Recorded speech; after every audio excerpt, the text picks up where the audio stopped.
قرآن مجید اللہ تعالیٰ کی آخری اور سچی کتاب ہے۔ یہ اللہ تعالیٰ کا پیغام اپنے بندوں کے نام ہے۔ اس سے ایمان کو تازگی ملتی ہے اور دلوں کے زنگ اترتے ہیں۔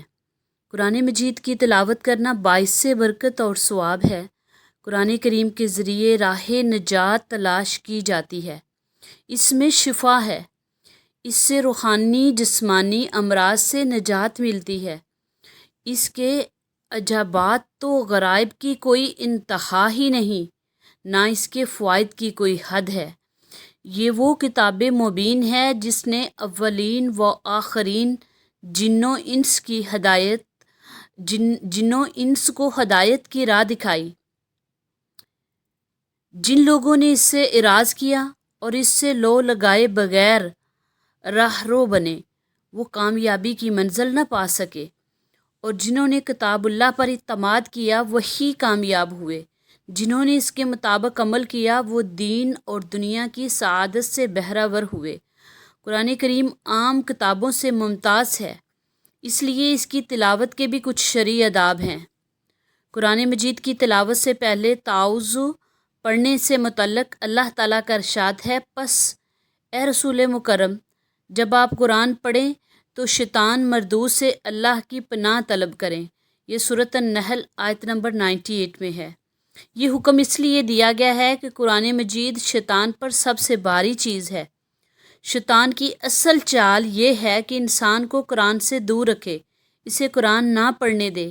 اس کا طریقہ واردات یہ ہے کہ اول تو انسان قرآن پڑھے ہی نہ، اور اگر پڑھے تو اسے سمجھ نہ پائے، اور کچھ سمجھ میں آ جائے تو پھر اس پر عمل نہ کر پائے۔ قرآن مجید کو بلند آواز کے ساتھ پڑھا جائے، اتنی بلند آواز سے پڑھنا جس سے حروف ادا ہوں، اور اس آواز کا ادنا درجہ یہ ہے کہ خود سن سکے، یہ سنت ہے۔ جہاں تک زیادہ بلند آواز کے ساتھ تلاوت کرنے کا معاملہ ہے تو اس کی بعض صورتیں مستحب ہیں اور بعض مکروہ۔ بعض روایات میں بلند آواز سے تلاوت کرنے کو سراہا گیا ہے اور بعض احادیث میں اس سے ناپسند کیا گیا ہے۔ حضرت ابن عباس نے فرمایا، رسول اللہ صلی اللہ علیہ وسلم مکہ میں بلند آواز سے قرآن پڑھتے تھے تو مشرکین برا بلا کہتے، پھر رسول اللہ صلی اللہ علیہ وسلم نے بہت پست آواز میں قرآن پڑھنا شروع کر دیا، حتیٰ کہ آپ کے صحاب کو سنائی نہیں دیتا تھا، تو یہ آیت نازل ہوئی۔ ترجمہ: اور نہ اپنی نماز میں قرات بلند آواز سے کریں اور نہ بالکل آہستہ پڑھیں، اور دونوں کے درمیان متعدل راستہ اختیار فرمائیں۔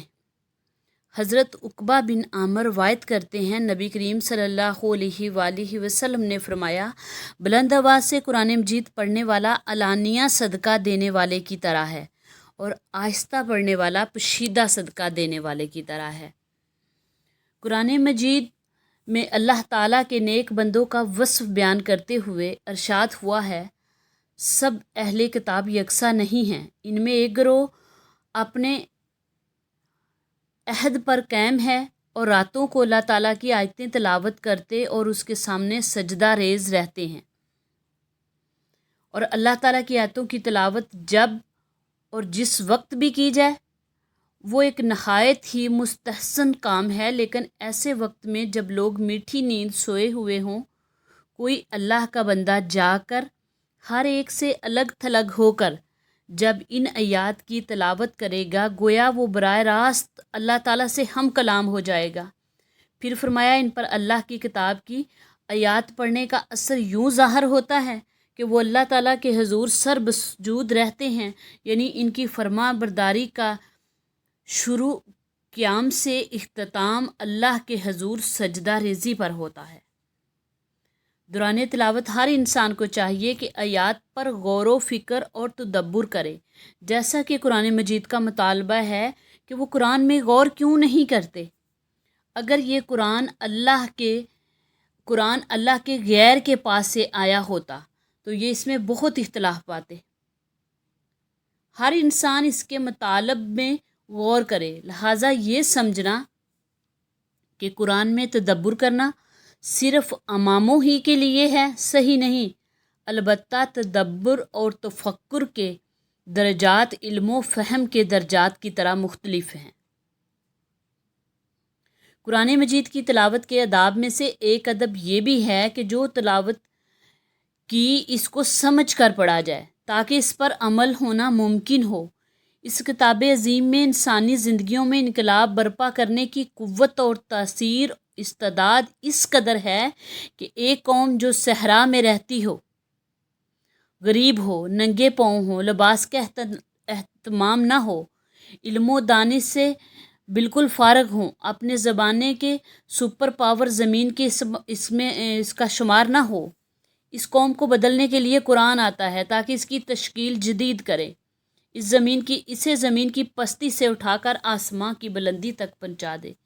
حقیقت یہ ہے کہ اللہ کسی قوم کے حال کو نہیں بدلتا جب تک کہ وہ خود اپنے اوصاف کو نہیں بدل دیتی۔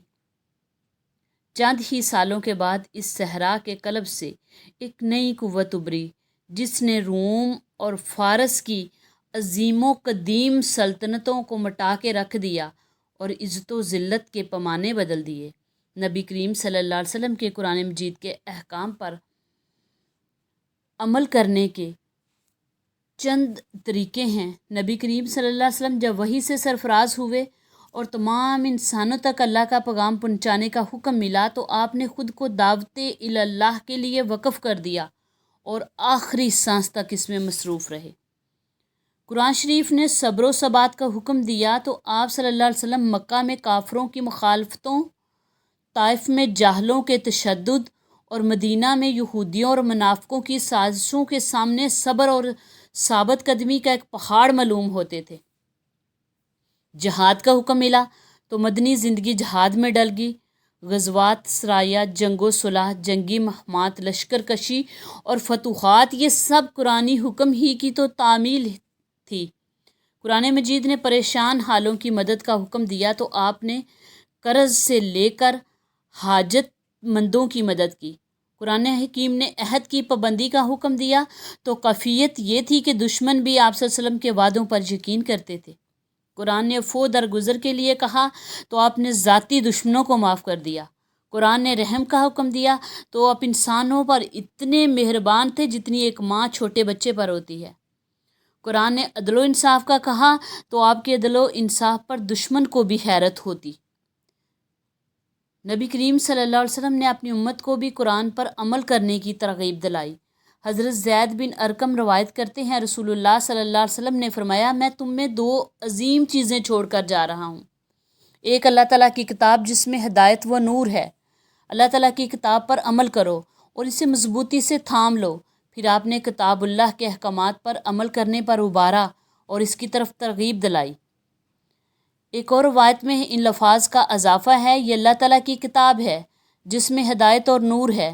جس نے اس کتاب کو مضبوطی سے تھام لیا، اس کے احکامات پر عمل کیا، وہ ہدایت یافتہ ہو گیا، اور جس نے اس کو چھوڑ دیا وہ گمراہ ہوا۔